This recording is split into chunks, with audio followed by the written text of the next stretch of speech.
Hi, everybody, and welcome to another edition of Web Marketing Insights podcast from Gulo Solutions. With us, we have, as usual, Zach Wilson, the co-founder of Gulo, and myself, Chris Bonney, VP of Strategy. And today, Zach, we are going to talk about the conversational web and what that means and how you can think about it as you build new websites, as you think about search engine optimization, as you think about how you get conversions on your site. That's what we want to talk about today. It is a small mindset change that can yield huge results. Huge. Yeah, well, I'm excited to talk about it, and it's been a while. The lockdown has really pulled us away from podcasting in general, so I'm happy to be back and happy to be talking and getting back in the rhythm of having these conversations with you. Yeah, agreed. So, and I'm really excited about today's topic because it's something that we talk about with prospective clients and existing clients to say, not a lot has to change tactically or from an application or development perspective or executionally per se, other than just thinking about a new way to think about your imagery, a new way to think about how you engage with people online, a new way to write copy and even send emails. So want to just kind of jump in real quick and start talking about sort of what is the conversational web. And really it's just a sort of a new approach to help you rethink how to engage your customers, your members, your constituents, and to leverage some proven strategies sort of with a new focus. There have been countless articles written about this, about conversational marketing, conversational media, the conversational web. We'll put up something on the screen that shows some of the headlines from some of those recently. How to actually build a conversational marketing strategy from HubSpot, etc. So it's not as if we're just sort of dreaming this up. This is a real thing. This is a big part of where the web is today. And I only really say that because when we talk to people about it, they don't go, "Oh yeah, I heard of that." But it does sort of set off, sort of a light bulb moment when they think about the things they have seen recently, on the web. Yeah, yeah, and it is a budding space, and I think that people will it will be colloquialized, and people will know what the term is and what the term means Yeah. within the next couple of years, because the space in general from a software perspective is really blowing up. It's blowing a lot of big brands are jumping on these different platforms that are helping them navigate these waters through different conversational mediums. Social, Chris mentioned newsletters, on-page SEO, and what there's a couple of parts of it that get us really excited. I think anyway, are one, the messaging aspect of it, which how that cascades into your different channels, social, on-page, organic, and email as well. And even there are some a whole nother space with conversational advertising, which is a whole nother ball of wax that we won't get much into. But really, there's the messaging component and how that pertains to your brand, and then what we really get excited about is, of course, converting customers, engagement, and finding tactics and mechanisms where your customers are doing more, again, on page, email. We've been working internally. You've been heading it up, a big shift in terms of how we're communicating that in email. And what was it, 4 or 5 months ago, maybe ish, we flipped into a more conversational email marketing campaigns. Yes. We've seen yeah, you can talk about this a little bit of this, but we've seen some really good results in certain channels. We're experimenting Yeah. with some different channels as well. So results do vary depending on who your audience is. But do you want to talk about that a little bit? Oh yeah, absolutely. And I think maybe a way to frame this up is to say, um, what are the sort of the tenets of conversational web as far as we see them, and that can sort of lay the foundation for some of these examples. And we actually have a client who's in the space as well that we can talk about. But generally, there's sort of 5 things that we talk about as the conversational web. That things are a little more casual. That can come across through imagery. Copywriting, especially um, naming conventions, button labels, all of those things. That is personalized. Now, personalization is something that's been going on for the web for a long time, but something as simple as putting a person's first name into the subject line of an email increases open rates fairly dramatically. I don't have the data right off the top of my head to support that. Adding, this is per MailChimp though, also even adding an emoji of some kind into a subject line or the first few lines of an email helps generate open rates as well. Being interactive with the site user in whatever way that might be, we can put up on the screen a something that we did for Up for Probiotics, which was a quiz, and at the end of the short quiz, it said, well, here's the Up for probiotic that we recommend based on your lifestyle. So that's a way to not just say, hey, go visit this page to learn about it. Hey, let us learn about who you are as a person and then make a recommendation right online. That's a great personalized sort of interactive approach on the conversational web. And you need to be engaging. That's another one that's super important. Of course, we always want engagement on the web. That's not new. And, social media is all about engagement and how they do that. But I think the folks that coined the term conversational marketing, that's drift.com. They're the ones that do the AI chatbot, where you see the little sort of chat box in the lower right hand corner of many websites that you go to now, asking you a question or seeing if you need help. A lot of times there's not a person behind that, but it's an AI mechanism that allows you to ask questions and answer question and put your answers in, and then it directs you accordingly without a human on the other side. So that's really a lot of engagement there. And then timeliness, which just means we need to be current, we need to be modern, we need to be wherever the news is right now. That's a good place to start in the conversational web. Let's make sure that we're not dated in what we do. So those are sort of the 5 tenets that we've worked with. Zach, is there anything in there you want to expound on or Yeah, I think comment on? one of the things, one of the things that, from my perspective, that I've seen you play around with, again, and specifically in the email channel, is the engagement, not just opens but click throughs. What have you done tactically to increase some of those click throughs in emails? What are the Yeah. changes that you've made, from style to length to Hmm. number of engagement points to, you already said the subject line, Yeah. emojis, Yeah. things like that, but what else? Oh yeah, I mean it's such a dramatic shift with great results. I mean, going from the days of having sort of the HTML based, you open the email and it looks like a web page and there's pictures and there's headlines and there's multiple topics and there's multiple buttons to click through. It's not saying there isn't a place for that, but it's a very noisy inbox these days, and our heads are filled with a Yeah. lot of a lot of noise, and we're really, at the end of the day, we're looking for someone's attention, and the best way to get it is not by flashing imagery at them, but by just trying to be conversational, just to break through in a very simple, what we do now is text-based email. Okay. It's Hmm. casual, it's conversational, literally. Right. It isn't formal. And just to say, well, how do you do that? What does that exactly mean?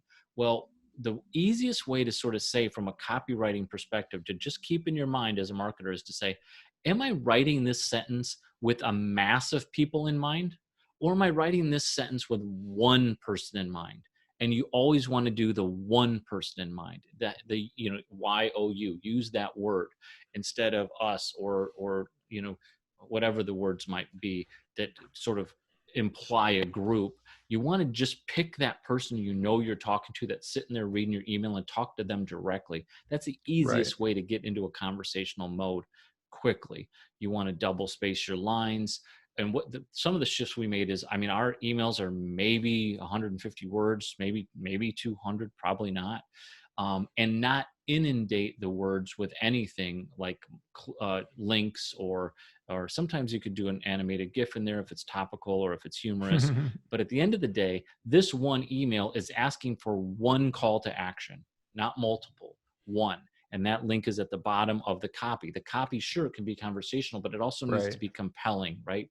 If you're not familiar with how to copyright for marketing, or the flow of how something like that, a sales letter, so to speak, needs to be, the formula of that, that's something to look into, and then ask for that call to action at the bottom. And then the other thing we want to do, Zach, and think about is, where in the funnel do we want this email to lie, right? Is it at the top of the sales funnel, where we're just building awareness and we want them to click through to a blog post and sort of gain their trust as an authority? Or are we asking for a sale, right? And sometimes you could have a campaign of these emails that might sort of walk people through the funnel, right through their inbox. It also could walk them through the funnel on your website. So, those are some of the things, just anecdotally, that we're doing, and seeing other people do, and recommending that people do in their emails. Yeah. I mean, it's all, I think too, there's, I don't know, from my perspective, the burden, the marketing shouldn't really be about high burden versus low burden, but the burden of putting together, well-formed emails that look right on every single device and all that. Like, I mean, a lot of the software takes care of that now, but you still end up running through all these tests and, making sure all your spacing and all that. I mean, that's now right. I feel that's like a great point. I feel like it's just like kind of write a couple paragraphs, send out, some sort of content, like you said, or message, and go. And I know our frequency of email marketing has increased over the last few months as a result of that. So it's also that's also one upside, is there's hopefully less time invested in having to do that email marketing as well. No, it's a very good point. No, it's a legitimate point too. And if you are only asking for one call, I think what the mentality can be is, we're going to send out this big blast. Let's accumulate all this stuff. Let's get every department accounted for in every box, and we're going to send this one big email. Let's see where people click. It's so diluted. Yeah. I mean, just send 4 emails, but just keep them short and brief and compelling. So that's a shift. I mean, that's something to get used to and try to get used to. And that's hard for people, I think. Yeah. Big time. Where are other areas that we're seeing this play out with our clients? Yeah, no, that's a great question. The American Marketing Association, the Chicago chapter, who, we do a lot of work with, and they're pretty big, and they're marketers. So they know what they're doing. And we'll put up on the screen right now a screenshot of one of their pages. That's the call to action is to join the organization. Okay. So what you'll hear as I read this is, they're making the allure, we know Chicago and you know Chicago, right? And let's just, we should probably bring our unique perspective and our history together and what we know into this heritage of what it means to be a Chicagoan. And they're going to say things that only someone from Chicago knows. And that's a perfect example of what this conversational thing, this approach looks like. So we'll put it up on the screen right now, and let me read it to you as we look at it. For those that are just listening, it says in a big bold headline, join the Chicago marketing community. Then the subheadline, the city of big shoulders, the second city, the windy city. And then in the text beneath, it says, from sub-Saharan summers to sub-zero winters, from the magnificent mile to the bustling burbs, steeped in creativity and tenacity, Our complex history brings a unique perspective to marketers in the great city of Chicago. And then it has a Join AMA Chicago button for the single call to action on that page just below it. It's not talking about member benefits, right? It's not talking about, hey, you get a discount if you join. It's emotionally connecting with you in a casual way and saying, hey, we're brothers and sisters in the city of Chicago. Let's come together as marketers and be a part of, our tribe. That's how I read that copy at least. Yeah. So I really love that as an example. That's a big one. Our other clients who are in the conversational media space, who is native message, and we'll make sure we put their link in the comments below in YouTube and anywhere else we post this. But what we propose to them, which is a unique perspective as well, is as opposed to having 5, 6, 7 nav buttons on their website, we knew there were kind of two visitors to their site at the end of the day. There were people that wanted to learn, and there were people that wanted to buy, basically. So you want to learn about this new conversational media world? Great. Go to this realm. There's one button and it opens up to a mega nav and learn about it. Now, are you ready to buy? Okay, well, why should you buy from native message? That's the other button, and it opens up to a mega nav with all those sort of selling and buying kind of conversations. So they know right where in the funnel they are on their nav bar, right? And they know where in the process someone is trying to maybe convert with them, and they can track that through analytics. And we did that by just keeping it very simple and understanding at the end of the day, there's two people, not people, two intentions of the people coming to your site. Really, at the end of the day, they know all about it and they're ready to buy, or they don't really know and they want to learn. Yeah. There's been some really interesting things happening on their site, specifically with that. They're just as an example, to expound on that, their session duration since making some of those IA changes and those things are up 83%. Their number of pages visitors are visiting per session are up 50%. The sessions in general, this is not a testament to conversational elements, but the sessions are up over 15%. So, some of those behavioral change that are cascading again from the messaging perspective to like you said, the site structure and how people journey through the site. Those can have a big impact because ultimately the longer somebody, ideally what we want to do is we want to try and get somebody to the exact page through marketing or search that we want them to go to, and that answers their question. Obviously that isn't always the case, but we beyond that, we want to provide them easy ways to extend their journey and navigate to other places of the site. So that's those are great things. They're just to expand on that, the bounce rate is down almost 20% as well since the new site. So a lot of these things in terms of people getting to the site, the messaging, the conversation that's happening on the site, that style of design, the style of conversation, style of messaging, those all add up. They add up in big ways. So so that's super exciting, I think. Agreed.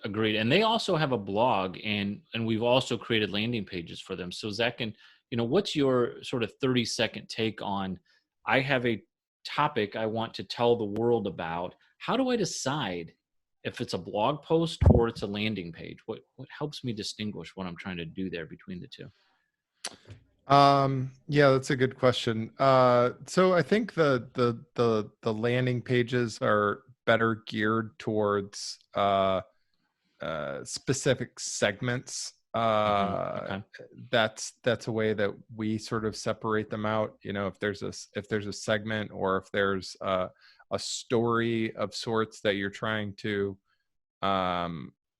you're trying to flesh out, whether with visuals or not, whatnot, the landing page just in general can less copy, more visuals, big bullet points as you journey down the page, blog, a little bit more editorial, informational. It's always good to have visual aids with that, or video aids with that, and things like that. But you've got something that's, I mean, it's almost like writing a book, right? Like you've got a thesis, you've got a topic. It becomes very topical. Sure. Can be editorial. I mean, for people that are in like the B2B, B2C space, like us and a lot of our clients, it's got to be, typically if you're doing content marketing, it's got to be pretty long tail. So we usually go from a volume perspective. We'll sort of go for a bunch of long tail keywords that all relate to a more pie in the sky keyword. For example, if we're talking about conversational marketing, right?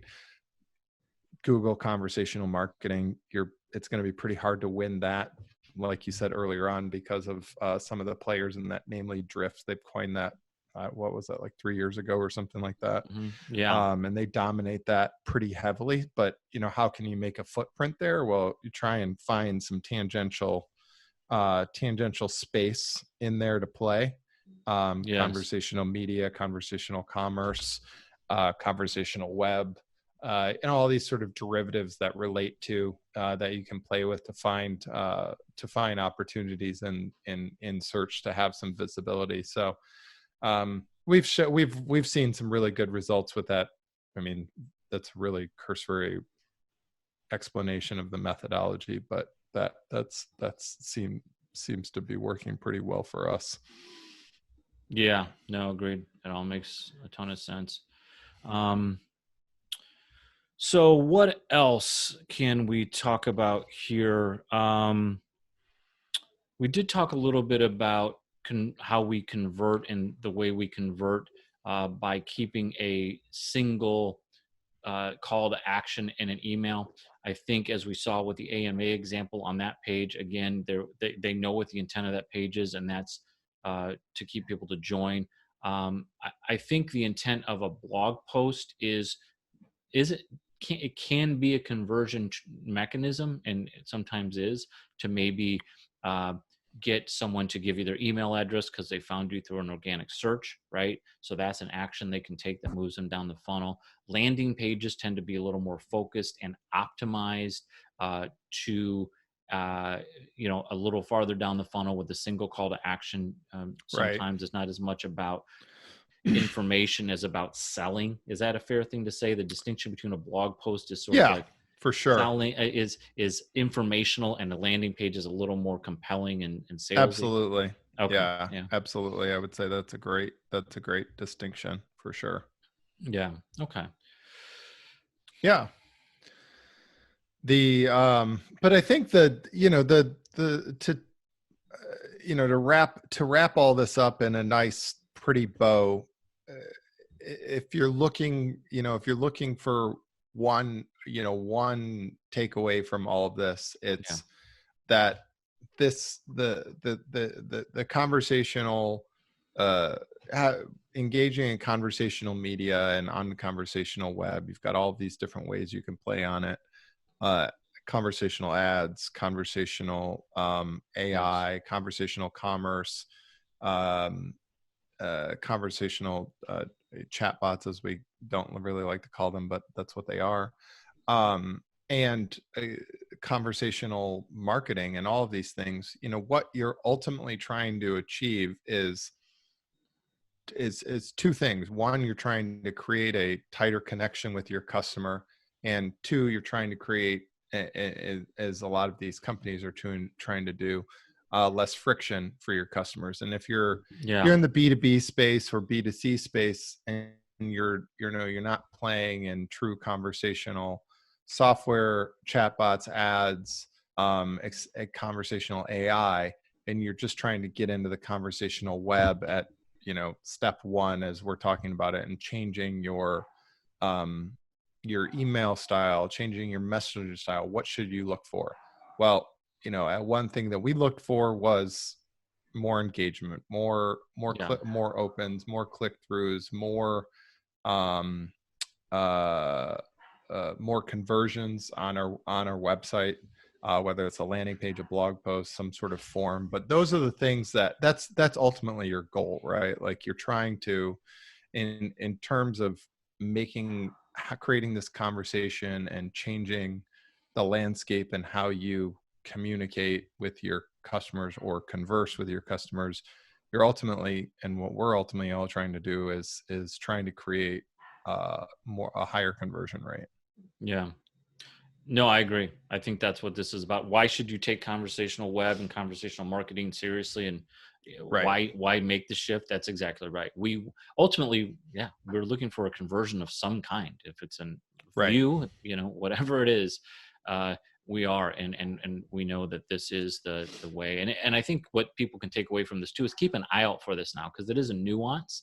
But the minute you start seeing, oh, that's really formal and that's not really taking the conversational tenets into account, and look at this over here, this is, and it feels a little more emotionally connected. I think that's one of the 5 too, that maybe we'll make it a 6th one, to have sort of an emotional connection, focus on that emotional connection. That's sort of like maybe our new number 6, because I think that's a good one. It's an after effect of it, but I think it is a big part. It's a big part of all marketing, but I think that is an aspect that you kind of do get drawn in emotionally. So that's awesome. Totally. Yeah. So that's a good wrap up. I think this was a good session, Zach. I don't know if you have anything else you want to share before we wrap up and say goodbye today. Get more conversions. Let's all do that. We could use some too. Yeah. Excellent. All right. So thanks everybody for listening to this podcast today of Web Marketing Insights from Gulo, Zach Wilson, and myself. Thank you very much for listening. If you're on YouTube, feel free to leave a comment or subscribe in the bottom. If you're listening through iTunes or anything else, please feel free to rate or leave a comment as well. We'd love to hear from you, and stay tuned for our next Web Marketing Insights podcast coming soon. Thanks, Zach. Yep. Take care. All right. Bye-bye. Hi, everybody. Thanks for checking out the podcast today. Go to gulosolutions.com to learn more about us. Subscribe to our newsletter. Also, if you can hit subscribe on our channel here on YouTube, that would be great as well.